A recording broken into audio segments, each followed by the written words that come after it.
नमस्कार बच्चों। Pushpa education the key of success में सभी स्टूडेंट्स का हार्दिक अभिनंदन, हार्दिक स्वागत। तो बच्चों, हम वंशानुक्रम के सिद्धांत देख रहे थे और देख रहे हैं आज। और मैंने आपको वंशानुक्रम के नियम बता दिए थे। वंशानुक्रम क्या है, वंशानुक्रम के बारे में मैंने आपको विस्तार पूर्वक पिछली जो क्लासें हैं उनमें मैंने समझाने का प्रयास किया है। अब आज जो हम देखेंगे वो देखेंगे वंशानुक्रम के सिद्धांत। वंशानुक्रम के सिद्धांत की बात करने से पहले मैं आपको ये बता देती हूँ कि मुख्यमंत्री जी ने घोषणा कर दी है कि जुलाई में रीट का एग्ज़ाम प्रस्तावित है।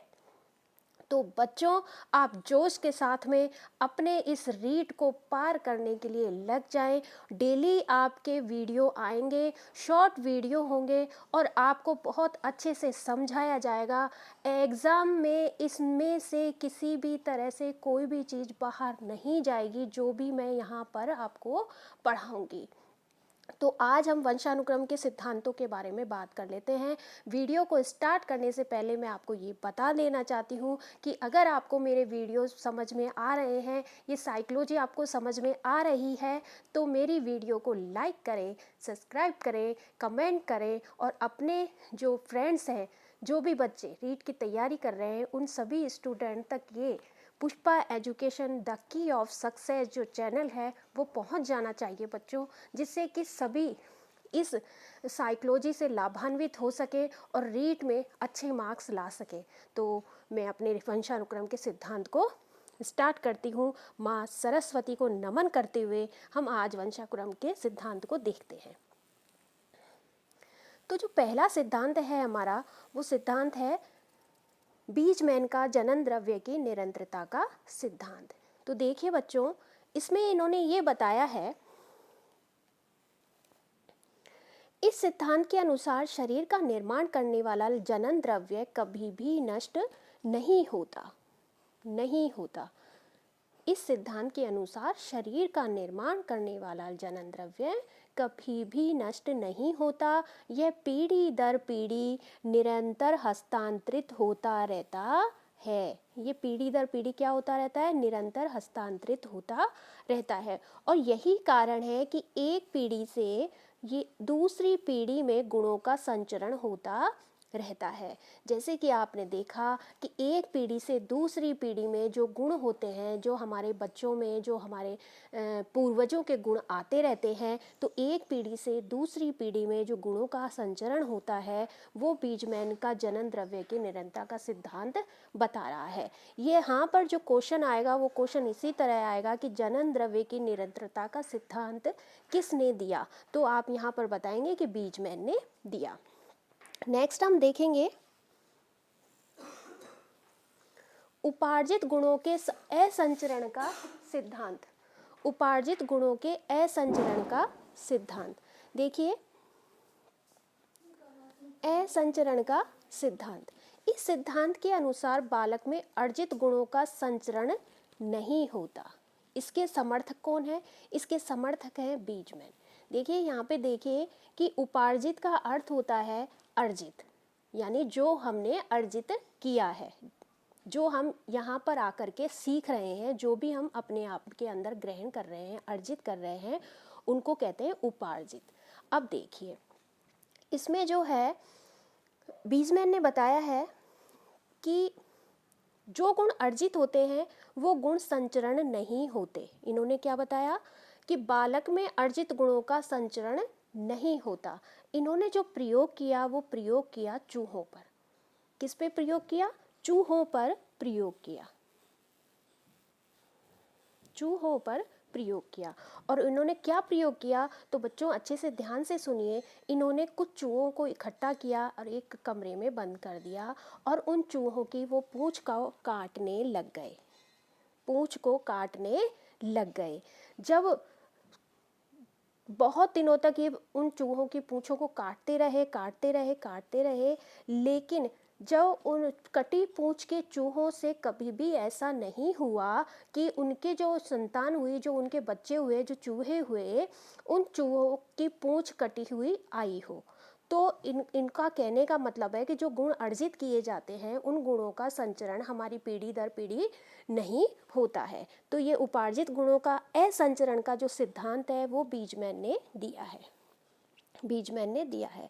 नेक्स्ट हम देखेंगे उपार्जित गुणा के असंचरण का सिद्धांत, उपार्जित गुणांक के संचरण का सिद्धांत। तो क्या है इसमें ये देख लेते हैं हम। इस सिद्धांत के अनुसार अर्जित गुणों का संचरण होता है और इसके समर्थक कौन है? लेमार्क। इसके समर्थक कौन है? लेमार्क। इन्होंने क्या बताया है? इन्होंने ये बताया है कि जो अर्जित गुण होते हैं वो संचरण करते हैं। इन्होंने किस पे प्रयोग किया? इन्होंने जिराफ की गर्दन पर प्रयोग किया। किस पर प्रयोग किया? जिराफ की गर्दन पर। देखिए कैसे प्रयोग किया कि जो जिराफ होते हैं वो क्या करते हैं, अपनी भूख को शांत करने के लिए पेड़ों की पत्तियों को खाते हैं। जब वो पेड़ों की पत्तियां नीचे ख़त्म हो जाती हैं तो वो अपनी गर्दन को ऊपर करके उन पेड़ों पे से पत्तियों को खाते हैं। जब वो अपनी गर्दन को ऊपर करते हैं तो उनकी गर्दन क्या हो जाती है? लंबी हो जाती है। ये उन्होंने क्या किया? अर्जित किया। तो जो लंबी गर्दन वाले जो जिराफ थे उनके जो बच्चे हुए वो बच्चे भी क्या हुए? लंबी गर्दन वाले हुए। तो निष्कर्ष ये निकला कि इन्होंने जो गुण अर्जित किए, किसने? जिराफ ने जो गुण अर्जित किया, यानी जब वो भूख मिटाने के लिए अपनी गर्दन को ऊंचा कर करके पत्तियों को खा रहे थे ऊपर से, तो उनकी जो गर्दन थी वो लंबी हो गई। उनकी गर्दन क्या हो गई? लंबी हो गई। तो जो लंबी गर्दन वाले जो जिराफ थे, उन जिराफों के जो बच्चे हुए, जिराफ हुए, उन जिराफ की गर्दन भी क्या हुई? लंबी हुई। तो ये क्या कहता है? उपार्जित गुणांक के संचरण का सिद्धांत कहता है कि जो गुण अर्जित किए जाते हैं वो हमारी अगली पीढ़ी में भी आ जाते हैं। और इसके समर्थक कौन है? इसके समर्थक है लेमार्क। उपार्जित गुणांक के संचरण का सिद्धांत लेमार्क ने दिया है।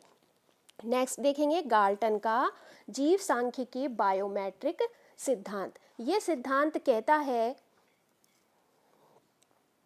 इस सिद्धांत के अनुसार अर्जित गुणों का संचरण होता है। कैसे होता है? अर्जित गुणों का संचरण होता है। इसके समर्थक कौन? सॉरी बेटा, ये मैं पढ़ा चुकी हूँ आपको।